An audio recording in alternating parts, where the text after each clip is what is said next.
Kwum, kwum. It is said, my people, that every village carries two burdens, the burden of its ancestors' blessings and the burden of its ancestors' greed. And in Africa, the soil itself remembers. The earth never forgets. Beneath every iroko tree, beneath every mound of red clay, there are whispers. Whispers of lives lived and lives betrayed. Greed is not new. Betrayal is not new. Corruption, jealousy, murder, these are not foreign diseases. They have sat with us by the fireside since the beginning of time. Look around today. Men in fine suits loot the wealth of nations. Brothers stab each other over inheritance. Sisters tear homes apart for property. Husbands kill wives in the dark of night. Wives poison husbands for wealth. Different clothes, same hunger. Different times, same evil. A greedy man is never satisfied. Give him yam, he wants the barn. Give him gold, he wants the throne. Give him a wife, still he hungers for silence. Over her voice. My people, this story is not just about Umudike village. It is about our world today. When treasure is hunted without wisdom, without restraint, without love, it becomes blood treasure. This tale is not only a story, it is a mirror. For inside each of us there is a river. Inside each of us there is a treasure. And inside each of us there is a choice. To guard it with love, or to lose it to greed. So sit close, open your ears and guard your hearts. For the drums of Umudike are about to beat. The story of the river vanish of Chief's wife, African treasure hunt of greed, lies and betrayal, begins. This is the tale of Chief Edo of Umudike, a man who thought treasure was heavier than truth, but truth, as always, rose like oil upon water. The mist still lay heavy on the great river Njaba.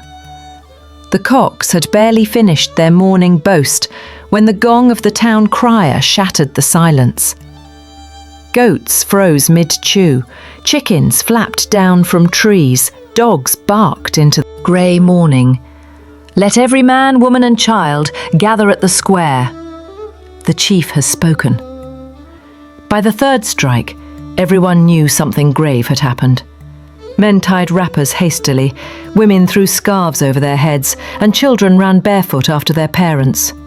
Soon the village square buzzed like a disturbed beehive.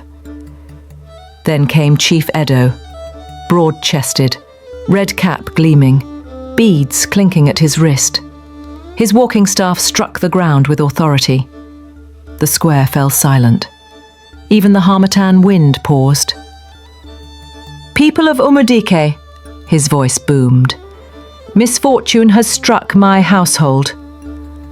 My wife, Neka, the pride of my hut, the mother of my children, has vanished in the river.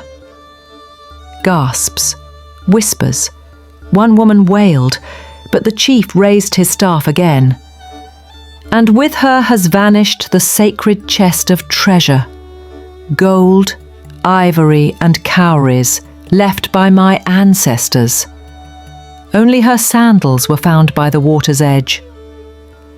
The crowd erupted into murmurs, pity, suspicion, fear. Chief Edo's beads rattled like angry snakes. I call upon every man and woman to search. Whoever finds this treasure shall be rewarded. Whoever hides it shall be cursed by the gods themselves. From the crowd a quiet voice floated. Chief Edo, it is not only treasure that vanishes. Sometimes truth does too. It was Okonkwo the griot. Thin, bespectacled, always smiling as if he knew more than others. His talking drum hung on his shoulder. His tongue was sharper than a spear. The villagers shifted uneasily. The treasure hunt, had just become a hunt for truth. That evening, Okonkwo lit his palm oil lamp. Shadows danced on the mud walls. His parrot squawked, "Secrets." Secrets. They float like dry calabash. Okonkwo chuckled. Even parrots know the river does not eat alone.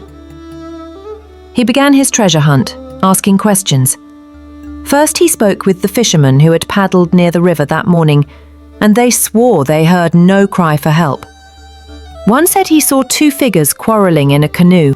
Then he visited Mama Ifeoma, the market queen of gossip, who swore on her clay pot that she saw bruises on Nneka's arm the week before.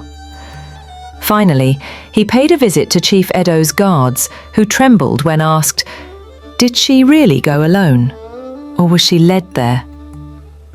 Rumours thickened. Some said Nneka had been planning to flee with another man, a handsome drummer from a neighbouring village. Others claimed Chief Edo had grown weary of her sharp tongue and wanted a younger bride. Okonkwo knew better. When stories clash, truth hides in the middle. At midnight, Okonkwo visited the riverbank. The moon painted the water silver. Between reeds he found a torn wrapper, mud-stained. Near it, a heavy stone tied with rope. He tapped his drum. Dum-dum.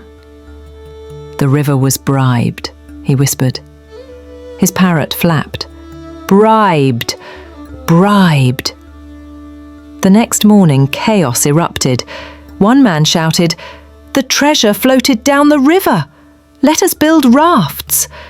Another yelled, "A witch turned into a crocodile and swallowed both, woman and chest." Ekweme, the drunken palm wine tapper, staggered into the square. "The treasure is under my bed. The chief's wife ran to me last night because he snores too much." The crowd roared with laughter. Even children rolled in the dust.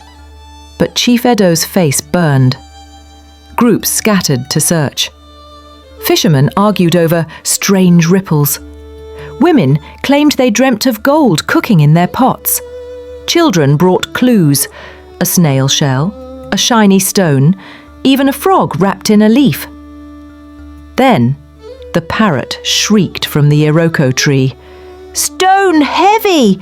Wife cry! Chief push! Splash, splash!" The square froze. Chief Edo forced a laugh. "Foolish bird! Who taught it such lies?" But sweat glistened on his brow. The parrot screamed louder. "Edo guilty! Edo guilty!"